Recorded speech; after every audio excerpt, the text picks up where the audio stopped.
Welcome, everybody, to another edition of Keep the Line Moving, the podcast designed to talk about leadership, life, and inspiration. I am your host, Chris Gargano, and for episode 69, our topic is consistency. How do you keep an intercollegiate athletic department flourishing and growing? We will ask that question and so much more as part of this discussion with our guest, Mike Matoso, who's the Vice President of Intercollegiate Athletics for St. Mary's College of California. Yes, you see over my shoulder a Go Gales sign. The reason I went to undergrad and graduate school at St. Mary's. This conversation is about Matoso, who oversees all sports at St. Mary's, including the men's basketball program, where Randy Bennett has taken the Gales to the NCAA tournament for the third straight year. They take on Grand Canyon University this weekend as a 5 seed. We wish them all the best. Back to Matoso. He's a native Californian. He pitched at Cal Poly. And then he spent time at USC, the University of San Diego, and Stanislaus State before St. Mary's. In this conversation, we will talk about his staff, his leadership approach, how he is a fundraiser, how he builds athletic facilities at St. Mary's. It's a rich conversation. It was taped before the basketball season, so it's all about Mike. And we start now with Mike Matoso on Keep the Line Moving. All right, Mike, you're in a great place, Moraga, California. I am. You know what? Just a beautiful place. I bet you feel, I'm assuming you feel lucky to go to work each and every day. I really do. It's like when you interview, you look at things, but you don't really look at them all that closely. You know, like you go by the baseball stadium, you go by the arena, and like you're not really grasping it all. So it wasn't until when I first got there and I realized like, hey, like we got some things to do here. I mean, I think that, you know, if St. Mary's, if we did $400,000 in facility upgrades from 2006 to 2017 in athletics, I'd say that's pretty generous. You know, we've done about 22 million in the last 6 years, you know, so it's really important to me to actually build things, you know, and I think that's kind of been my motto at St. Mary's. Is, you know, build what you can afford to build, but build. Like don't talk about it for 15 years. You know, it's important that you kind of come up with concepts and that you feel like you can fund and go ahead and build. So yeah, so the baseball, you know, when Eric Valenzuela was there when I started, and then Eric and I worked together at USD as well. And you know, when I got there, I was like, okay, what do you want first, the hitting facility or the stands? He's like, well, let's do the hitting facility because that's going to help us win games, you know. And so, like, literally, I mean, if it rained, yeah, we wouldn't hit for weeks at a time, and our kids would actually have to go get in a car and drive over to Martinez, you know, and go over there. So now we get our kids out on the freeway on rainy days, and you know, it just wasn't good. So yeah, I actually had a friend of mine that worked over in the Valley that did a lot of my work over there, and I got over here and had some pretty crazy pricing on some of our projects, and he came over and took a look at it, and they haven't left in 6 years. They basically have done all of our projects. So to me, it's really important that you leave a campus in a better position than when you got there. And I think between what we've been able to do so far at baseball, we just finished the renovation of the back of the arena for men's basketball, administrative offices, restrooms, the weight room, the athletic training room. Like I said, we probably have another, $30+ million of facilities in the queue that we're going to try to build over the next 2 or 3 years. So it's fun. I mean, and at the end of the day, it's for our student athletes. So when you look at your time at St. Mary's and Stanislaus State before that, Cal Poly is where you went to undergrad, University of San Diego, you were the AD there for a while. When you look at your career and you define yourself as an athletic director, where do you index highest? Are you a fundraiser? Are you someone who relates really well with coaches and staff? Are you all of the above? Do you connect really well with student athletes? Do you have to be somebody that does something really, really well, or is it better to be well-rounded as an AD? I think you need to be well-rounded at this level. You kind of need to be like an offensive coordinator, and a quarterback that calls audibles, and you can't be up here at this level. I mean, you need to be, a little bit down in the weeds. You need to know what's going on. I meet with all my staff all the time. I know every single staff member I have, by name. I meet with, like every new employee I have, I meet with them. That's really important to me. And I just think that you can't, when you're operating an athletic department like USC, I mean, you have 350 employees. You're more of a CFO, or CEO of a company. I'm more of the owner of a mom and pop shop. I gotta go know when the sausage is coming in. I need to know what we ordered, for produce. Like, you need to know everything that's going on and keep a really, strong pulse, but then also be really good at letting your staff do their jobs. When I first got here, I had like 30 direct reports, and I was just like, I'm just sitting in meetings all day, and I go, I can't get anything done. And so I really quickly rearranged my structure so that I had, three of my top, deputy athletic directors, and that's it. So those are my only 3 direct reports now, and I really empower them to do their jobs and, make sure that they have, the flexibility to make. I want them to make decisions, and I think that's really important. But no, I think that I execute really well. I think I'm very efficient, what you need to be, and I make decisions, and I think that's probably one of the most important things. I think that's what my staff respects. Like, when you're dealing with situations, whether it's human resources or, a student has, say they're in trouble, and now you're looking at their scholarship and position on the team, like those type of things I take to heart. I take some time to really think those over, and might take a day or two before I make a final decision. But everything else, I pretty much go. Like, I mean, we're not sending rockets to the moon. Like, I got to make decisions. I got to move, and my staff needs to move. And I understand too, if I don't make decisions, they can't do their job. So I think it's a really important that you take some calculated risks, and you trust your staff to do their jobs. So when you revamped the staff, as you said, went from 30 direct reports to 3 major direct reports in charge of everybody, I would assume, within the staff, how was that received? Because those are not easy decisions. Yes, you're the athletic director of St. Mary's College. Yes, you're coming in, everybody wants to impress you, but those are tough decisions. That's major change, because their touch points with you were probably altered. Yeah. How did they take it? I think there were some people that were uneasy at first. And it took a little time, as we didn't just pull everything right away. And I still do. I do weekly meetings pretty much at every division. So I have kind of all my leaders that I meet with my senior staff. I meet with my other program leaders, which are about 15 people. And then I meet once a month. I go to each one of their individual meetings. So I actually whether it's game management or marketing or fundraising. So I just pop into a meeting there, and I think it's important too to walk around a lot and just pop into people's offices and see how they're doing. And it's hard. I mean, the last few years have been hard. I mean, coming out of COVID, it's been a grind. I mean, this last year doing 2 capital projects. I love building things. I love fundraising. I mean, those are probably, and again, during COVID, those were kind of the 2 only things that I could do, that brought me some joy during that crazy time. But I know I love going to games and supporting the kids, and I'm not a rah guy. I'm not, like I let my coaches run their programs, and they know that I'm there for support. And I think it's important to go to as many games as possible so the kids see you out there. What about your character and background has allowed you to make quick decisions? Because you've said that a couple of times. And I love uncovering the leadership that is involved with being an athletic director at a mid-major in a great school like St. Mary's.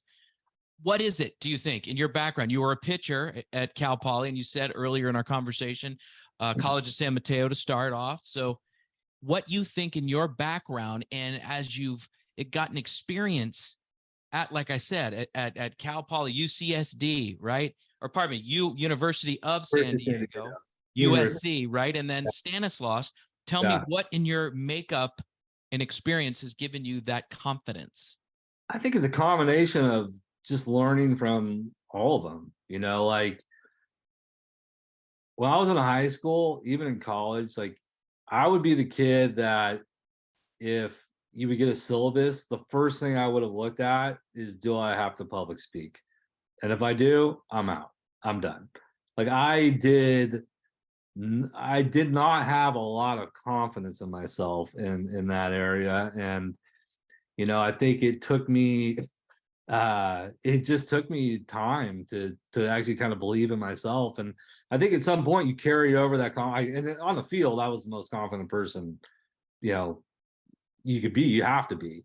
I played for John Nochi, who was the winningest junior college coach in the history of the state of California, and did really well there. Then earned a scholarship to Cal Poly and did really well at Cal Poly. Got to participate in the College World Series twice, and but from an academic standpoint and from a just professional growth standpoint, it took me time to gain that confidence. I remember, when I was at USC, like all of a sudden you're now dealing with Olympic swimmers. And, I worked with most of our Olympic sports for 3 years. I did a lot of the academic advising and life skills, and took a very different approach from most athletic directors. Most ADs start off, in marketing, fundraising. I started off in student services.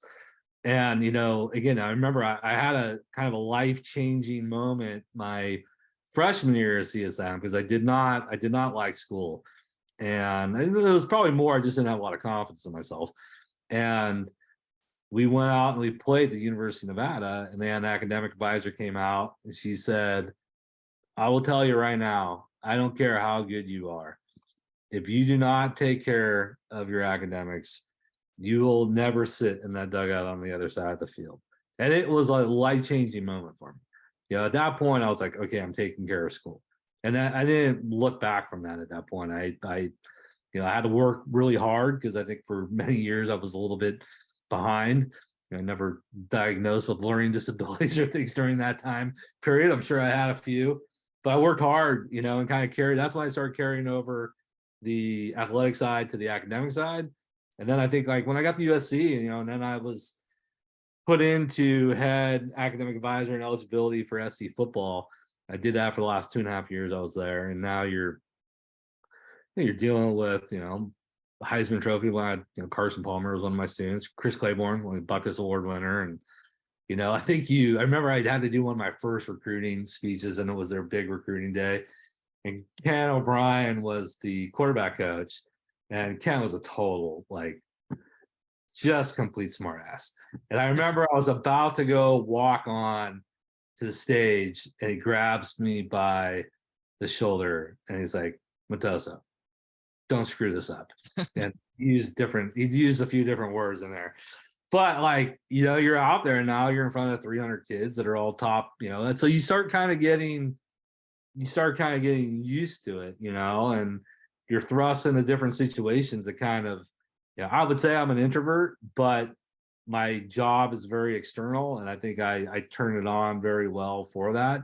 I've same thing when I got to so when I was at USD, I was number 2. So I ran all our internal operations. I was the deputy athletic director there. So I ran all the day-to-day operations. And then, and MRAD was great. I mean, Kai, talking about probably the best mentor I've had in my career.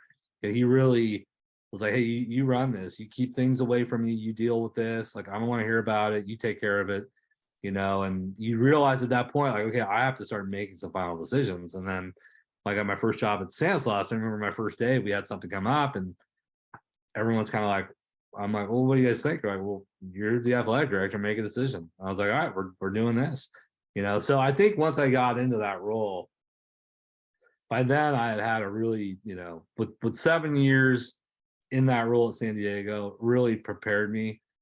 So you've alluded to several stakeholders, right? So you have people that you need to have build actual facilities, the relationships with the construction folks, fundraising, which encompasses donors as well as the art and science of fundraising.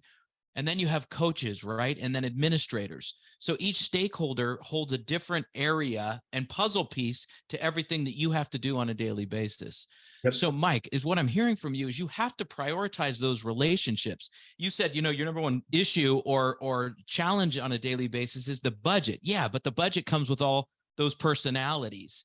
So Yeah. when you approach somebody, all those different stakeholders, it's not one size fits all. How do you adjust how you interact with them from a personal standpoint in your style? Like you really hit it on the head, and I applaud you for your vulnerability about getting the syllabus and seeing if it's public speaking. It's not for me, but then you've grown into it. So how Yeah. have you grown into all those stakeholders and the different facets that they have contributing to the success of your current school right now, the one that means a lot to me over the shoulder, the St. Mary's Gales? Yeah. Yeah, I think that definitely goes back to the baseball career. I think as a baseball player, you're very observant, again, of hitters, of identifying strengths, weaknesses, tendencies, so you really have to read people. And to your point, like you treat everybody differently. All my coaches, they're all type A personalities. It's like managing, 12 different CEOs with all different needs and wants. And, so you realize, each one, how you have to treat them all a little bit differently, and so, yeah, and it's the same for all my staff as well.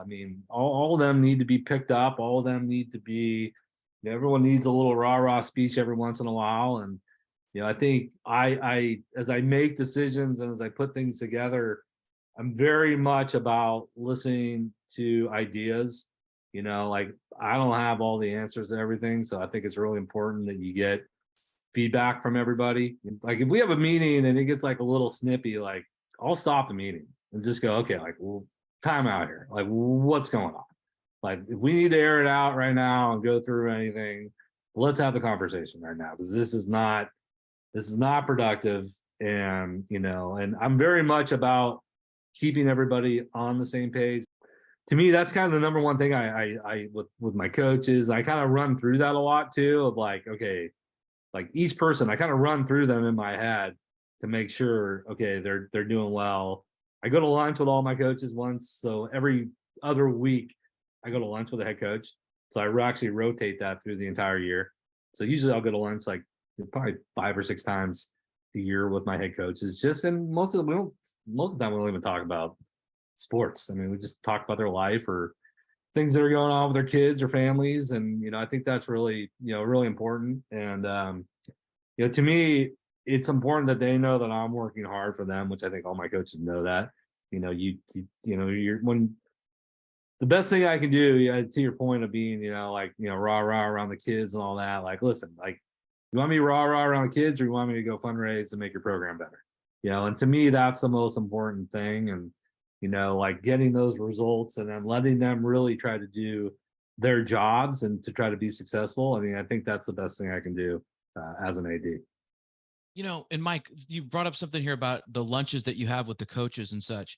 One thing that I make part of my presentation to clients, right, in group workshops, leadership workshops, or one-on-one coaching is, as a leader, you don't want to say it's just like, oh, it's just this or just that, like minimizing what the initiative is, or in your case, the sport or whatever, the community event, right? It's never just. It's about focusing and giving it everything you have, no matter what it is, and having importance and relevance and respect for each sport. But I will say that certain sports at St. Mary's, at all schools, have more fanfare, right? More attention. There's just a lot of areas at the school that need equal attention. Yeah. How do you navigate that when there's a high revenue, maybe a medium revenue, and a sport that needs a little bit of help from those other sports? How do you make everyone feel, hey, we are all Gales, we all need to be taken seriously? So I have sports supervisors for each team. I give 7 of my staff members sports supervision. So we split up our 17 teams amongst, or 16 teams amongst all of those individuals. So those are all pretty much my top 5 or 6 administrators. So they meet with those coaches on a weekly basis. And then when we come back to meet on a weekly basis as staff, we would go through each team. So a lot of them, they go to all home events. They travel at least one time a year with the teams. They get to know the kids. I want them really involved with what's going on. And I think it's worked out. I think that's worked out really well. I think it's important that again, the kids know that they're available. I think again, we're super accessible as an administration. I think it's really good for our teams. It's really good for our staff to get that. It's probably the hardest thing to do is supervise teams. Like it's not, when issues come up, it's not like it's an NCAA rule book where you can say like, well, look at bylaw 14.12, you can't do this. Now it's more, hey, I want to buy this, or I want to be able to give this person this scholarship, or so and so's parents are called, they're not happy with this, and so you try to give your sports a lot of attention. That relationship is really, I think, is really important within our department, and I kind of handpick who those individuals are. And I've spread it out some. We meet on different.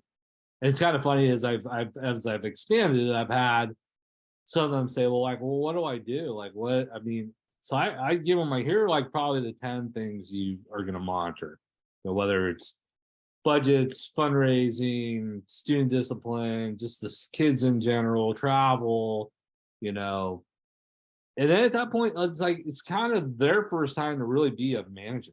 Like I'm like, you manage how you want to manage. Like there's no set way to do this. You do this with the way that you feel best fits with your leadership. And I think that was probably, going back to USD, that was the first time I ever supervised teams. Like that was just the best experience I could have ever had, because, again, you're dealing with a lot of, I remember I had a student once who, he did something really bad. I mean, it was kind of a no-brainer to kick him off.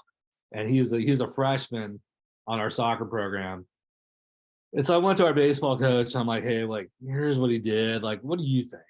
He's like, is he a good kid? I'm like, yeah, he seems like a good kid. He's like, make it really difficult for him and then see if he wants to stay. So we went back and we're like, okay, so here's the deal. You're suspended for the rest of all the spring games. On Friday and Saturday night, you're actually going to work with janitorial services. You're going to clean, different, bathrooms and areas on campus from 11 p.m. to 3 in the morning. You're suspended for the preseason scrimmages, and you got to go do like 30 hours of community service. And he's like, okay, I'll do it all. 3 years later, that same kid he was our student athlete council president. And I remember he was the WCC player of the year. And I remember I was up, he was actually our student athlete of the year. So I remember I was on stage when he got his award, and he came and he's like, thanks you could have kicked me out and you should have kicked me out, and you didn't. And, like, I just want to say thanks for what you did. So it's realizing like how much, you do impact, these students' lives, and it's a huge part of their college career. It's a huge part of the rest of their life. So trying to, I try to create a really safe environment, whether that's, within my workforce, or within, how our students are treated. I keep a pretty strong pulse on all that, because I feel, I want everybody to feel that they're coming into a really good, welcoming, safe environment on a daily basis. Coach Bennett, you work with him all the time, right? I'm sure those are some of the things you talk about, right? Mentoring and nurturing the student athlete. Tell me the importance of St. Mary's basketball. Yeah, it's amazing. I mean, when you're outside of it, you hate it.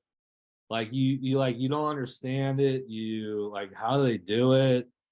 And when you're there, you like, it's, Randy cares about his kids. I mean, he does. I mean, I remember when I interviewed, Randy was my last interview. And, he had questions about what are you going to play on this? And what are you going to play? I'm like, I said, listen, I'm not the brightest guy in the world, but I'm smart enough to know not to mess with this thing. I said, hopefully what I can do is come in and make this thing a little bit better for you. It's pretty incredible what he's done. I think when it's all said and done and people look back at what he's done here, and with the resources that we've had, it's going to be looked at as, I think, one of the better coaching careers in the history of college basketball, one of college sports, and it's good. I mean, it's a good too with our other coaches as well, because you can't come in and say, well, I don't have this or I don't have that. Like, well, he doesn't have this and he doesn't have that. Yeah, I mean, he just works. He works tirelessly figuring out how to get better, And I remember when we played Gonzaga in 2019 up there, they beat us by 48 points. I think they should have beat us by 60. I mean, I've been in this league for 19 years. That is the best team I've ever seen in the history of the WCC. And when the Hachimura, Clark, Tilley, Kispert, Perkins, I mean, they were loaded. And I remember we got back to campus and I took a separate car and I was going out the side building, and we were playing them again in 10 days. And I remember Randy's like, have a good week. And I knew what he meant. Like, he was going down the bunker and he was going to figure this thing out. We played them 10 days later and we were tied with 12 minutes left in the game. And then they went on like a 16-0 run and we lost by like 14. And then 7 days later, we played them again and we beat them on, number one team in the country for automatic bid. We probably were not going to get in, which is crazy that year. And I remember asking him, like, what did we went to dinner that night? Like, what did you do differently? He's like, nothing. So I just told him, like, just come out and, throw the first punch and slow this thing down to a crawl and, get the crowd out of it. Like, do not let them dunk the ball. And this player, I was in the back tunnel and I could hear our kids were all huddled up. And like, you could hear in their voices of like, they were going to fight. They were not going to back down to them that night. It was cooler. Like, you don't get an opportunity to beat the number one team in the country on national television. It's pretty cool to do, And I think the whole thing is getting that program the respect that it deserves nationally. Well said. And what a great story. I got the all-star moments to close us out. Okay. All right. First thought, best thought. Number one, how do you deal with adversity? Straight at it. 2, how do you give yourself fuel? Working out. 3, what does never give up mean to you? Just keep going. Find a solution. 4, what is the value of collaboration? It's everything. I mean, you can't be on a boat all by yourself. You need to have your staff, everybody on the same page. 5, when you hire people, what's the ideal candidate? What are the qualities of that person? That they're going to be willing to do anything they need to do in the job to be successful. And finally, describe yourself as a leader in one sentence. I think I'm a good person, has good intentions, and at the end of the day, wants what's best for the institution. And that includes students, the alumni, the donors, and most importantly, our student athletes and coaches. Well done. Mike, this was great. Thank you so much. Thanks, Chris. I really appreciate it. And we thank Mike very much for being on the show. I have a footnote and a takeaway. Let's go with the takeaway first. You heard Mike. In order for him to make big decisions and quick decisions, he needs to empower the people that report to him and allow them to lead the way they need to lead and is authentic to them. The footnote is this. In 2022, Matoso was named one of the National Association of Collegiate Directors of Athletics winner of the Cushman and Wakefield Athletic Director of the Year Award. Had to get that in before we go. Thank you, everybody, for being part of Keep the Line Moving this week. We'll see you next time. Have a great week, everybody. Every week, you hear guests on this podcast talk about some of their biggest leadership challenges. As a leader, you want to make an impact on those you lead and reach your organization's goals, while also optimizing your time management. Wherever you are in your leadership journey, we could all use some help. This is what we focus on with our group and individual coaching services. To book a call or get more information, email me directly at chrisg@garganoleadership.com.